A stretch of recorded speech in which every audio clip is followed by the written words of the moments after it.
فرقان، میں نے تم سے جو کہا تھا وہ کیا؟ فرقان نے جواب دیا، جی جناب کیا، جیسا آپ نے کہا تھا۔ سلطان کے پیچھے اپنے آدمیوں کو لگا دیا ہے۔ وہ بنا کسی کو خبر ہوئے اس پر نظر رکھے ہوئے ہیں۔ ہمیں ہر قدم بہت سنبھال کے رکھنا ہوگا۔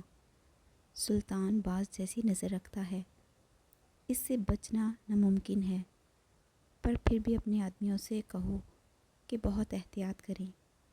احمد جہانگیر تاکید کر رہا تھا، بس کوئی ایک کمزوری ہاتھ لگ جائے تمہاری، بس ایک، سلطان بس ایک، تم سوچ بھی نہیں سکتے تمہارے ساتھ کیا کروں گا میں۔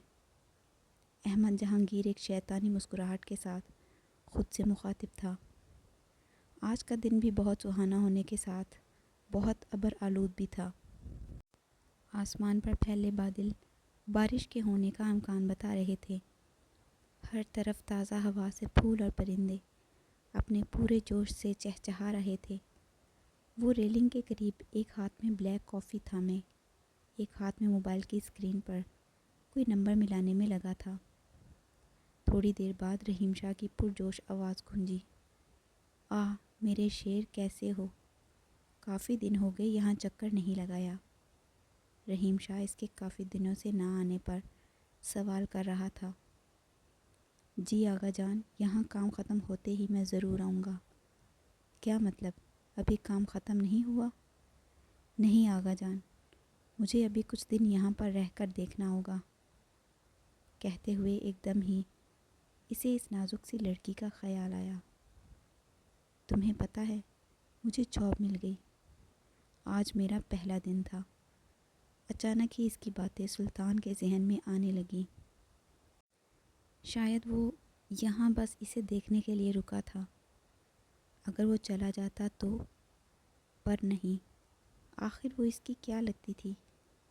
اپنے ذہن میں آنے والی ان باتوں کو وہ بار بار جھٹک رہا تھا۔ وہ اس کے لیے کیوں رکے گا؟ نہیں، وہ تو بس اپنے کام کے لیے رکا تھا۔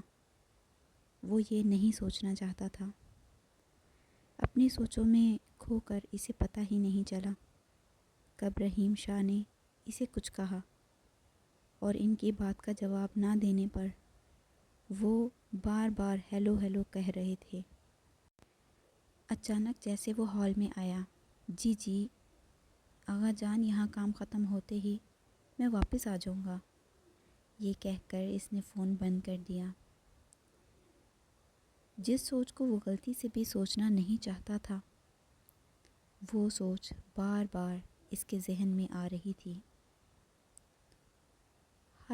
پر بار بار جھٹکنے میں وہ کامیاب ہو گیا اور اپنی کافی انجوائے کرنے لگا۔ سلطان ایک بہت مضبوط پرسنالٹی کا مالک تھا۔ وہ ایسی چھوٹی سوچوں کو اپنے دماغ پر حاوی نہیں ہونے دیتا تھا۔ وہ جانتا تھا کہ ایسی سوچ اور ایسے جذبے کی اس دنیا میں کوئی جگہ نہیں ہے، بس ایک کمزوری ہے، اور سلطان اپنی کمزوری کو جڑ سے اکھاڑ پھینکتا تھا۔ وہ اپنے خوابوں میں بھی مست سوئی ہوئی تھی، جیسے اسے دنیا اور یہاں کے کاموں سے کوئی غرض نہ تھی۔ بے فکری سے سوتی ہوئی وہ بھول گئی تھی کہ اسے اب کام پر بھی جانا ہوتا ہے۔ الارم کلاک نے جب شور مچایا تو وہ ایک جھٹکے سے اٹھ بیٹھی اور ایک نظر ٹائم پر ڈالتے ہوئے وہ اپنے ماتھے پر ہاتھ مارتی ہوئی واش روم میں گھس گئی۔ تیار ہونے سے لے کر ناشتہ کرنے تک اسے بس 15 منٹ ہی لگے تھے، اور آج اس نے جان لیا تھا کہ جلدی تیار ہونے میں وہ ماہر ہے۔ بالوں کو پونی ٹیل میں قید کرتی وہ اپنا سیل فون اٹھاتی جلدی باہر نکل گئی۔ آج دوسرا دن تھا اور وہ لیٹ تو بالکل بھی نہیں ہونا چاہتی تھی، اس لیے جلدی تیز قدم اٹھاتی ہوئی چلنے لگی۔ آج موسم کافی خراب تھا، کچھ ہی دیر میں بارش ہونے کا امکان تھا۔ سب لوگ سڑک پر جلدی جلدی چلنے میں مصروف تھے۔ تقریباً بھاگتے ہوئے آنے کی وجہ سے اب اس سے سانس لینا بھی مشکل ہو رہا تھا۔ مال کے دروازے پر کھڑے ہو کر اپنی حواس سنبھالتی ہوئی وہ اندر داخل ہوئی۔ عشا، ویلکم مس عشا۔ مسٹر وحید نے گرمجوشی سے اس کا استقبال کیا۔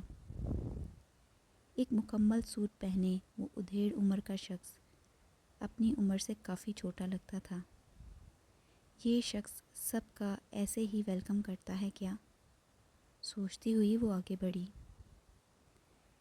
میڈم بالکل ٹھیک ٹائم پر آئی ہو۔ دیکھو آج حالہ نے آنے میں دیر کر دی۔ مسکراتا ہوا وہ اب عشا سے مخاطب تھا۔ جی سر، وہ دراصل مجھے لگا میں لیٹ ہو جاؤں گی۔ شکر کرتی ہوئی وہ جواب دینے لگی۔ اتنے میں مس حالہ بھی وہاں پر پہنچ گئیں۔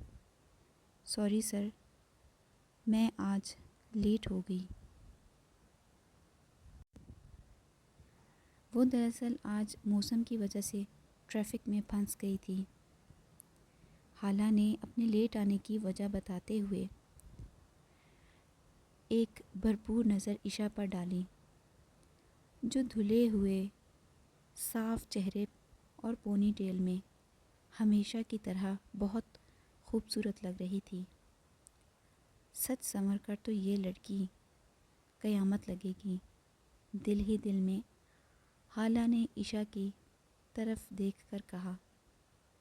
وہ معمول کے مطابق اپنے کام میں مصروف تھی، ہر ریک پر رکھی ہوئی چیز دیکھتی ہوئی وہ ایک ایک بک پر کچھ نوٹ کر رہی تھی۔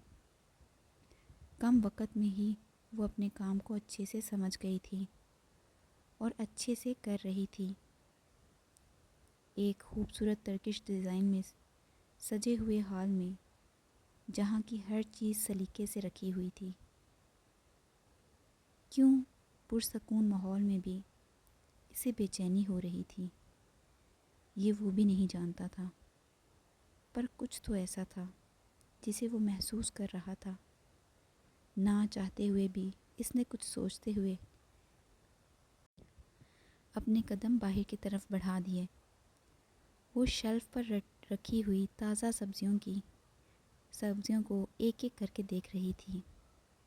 کچھ ٹھیک تھیں اور کچھ خراب، اور وہ انہیں الگ کرنے میں لگی ہوئی تھی، جبکہ اس سے کچھ فاصلے پر کھڑا بلیک لانگ کوٹ میں وہ اسے کنکیوں سے دیکھ رہا تھا۔ وہ اسے اپنا ہر کام کرتے ہوئے بہت گھور گھور کر دیکھ رہا تھا۔ وہ یہاں کیوں آیا تھا وہ خود بھی نہیں جانتا تھا۔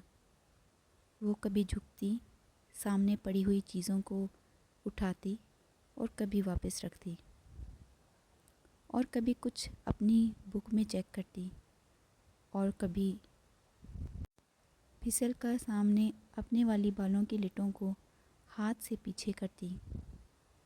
وہ اسے ہر کام کرتے ہوئے بہت دلچسپی سے دیکھ رہا تھا۔ اپنی چیزیں اٹھاتے ہوئے عشا کو اچانک خود پر کسی کی نظروں کا ارتکاب ہوا۔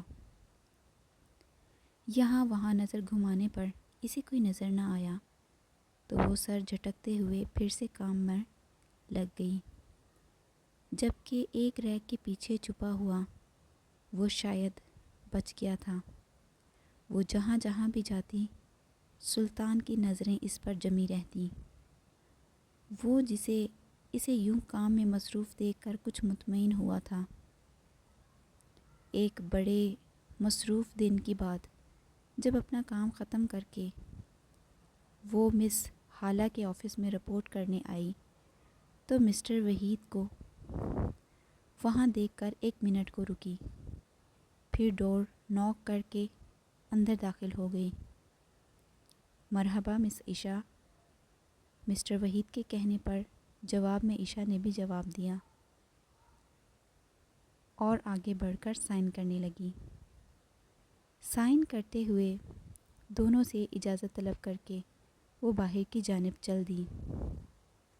مسٹر وحید اور مس حالہ شاید کافی قریب ہیں، خود سے ہی کہتی ہوئی وہ سیدھا گھر کی جانب چلنے لگی۔ اس لیے جب ہی دیکھو ساتھ ہی ہوتے ہیں۔ جسم کا پرزا درد ہو رہا تھا۔ آج بہت کام ہونے کی وجہ سے وہ بہت تھک گئی تھی اور ایک کام کے کرنے کی بھی ہمت نہیں تھی، پر کھانا بھی تو بنانا تھا۔ سوچتی ہوئی وہ ایک دم سے چڑ سی گئی۔ اف، کوکنگ، اس نے چڑ کر کہا۔ اگر میں امیر ہوتی تو مجھے کھانا بنانا نہ پڑتا، میں آرڈر کر لیتی یا پھر کوئی ملازمہ رکھ لیتی، پر کوکنگ ہرگز نہ کرتی۔ غصے میں کہتی ہوئی وہ تھکے ہوئے قدموں سے چل رہی تھی۔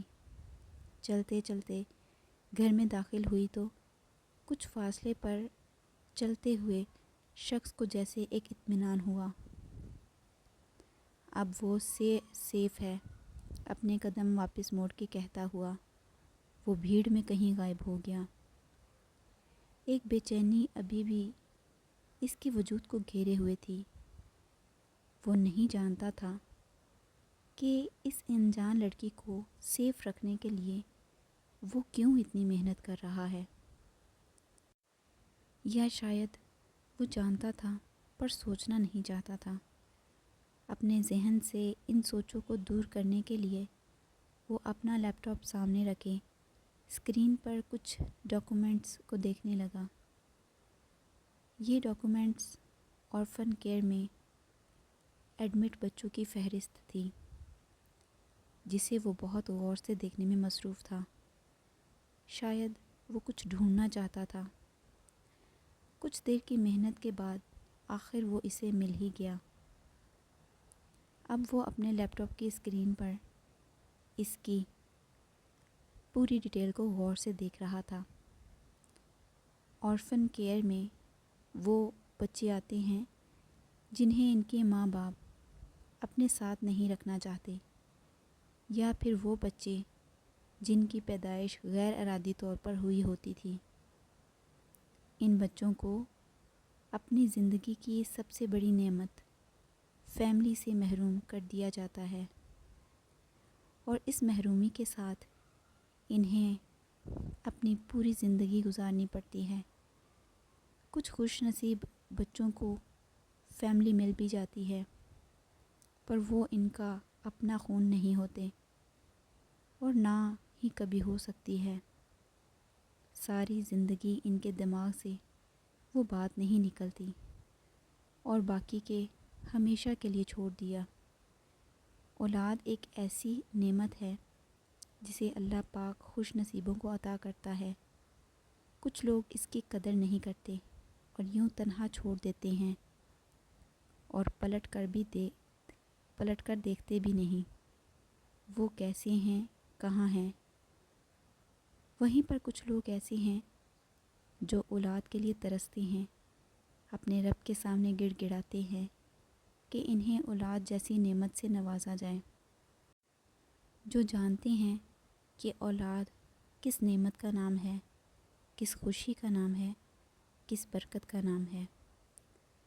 خوش نصیب ہوتے ہیں وہ لوگ جنہیں اولاد جیسی نعمت ملتی ہے، اور وہ خدا کا شکر ادا کرتے ہیں اور قدر کرتے ہیں۔ جہاں معصوم لڑکیوں کا غلط فائدہ اٹھایا جاتا ہے، اور اسی معاشرے کی ایک ڈارک سائڈ بھی ہے، جہاں پر سر عام گناہ کیے جاتے ہیں، جہاں پر محبت کے نام پر بس اپنی تسکین پوری کی جاتی ہے، جہاں کچھ وحشی درندے گناہ کرتے ہیں۔ اللہ پاک سب دیکھ رہے ہیں، ان سے کچھ بھی چھپا ہوا نہیں ہے، اور تم چاہ کر بھی اس سے کچھ چھپا نہیں سکتے۔ وہ اپنا انجام بھول جاتے ہیں۔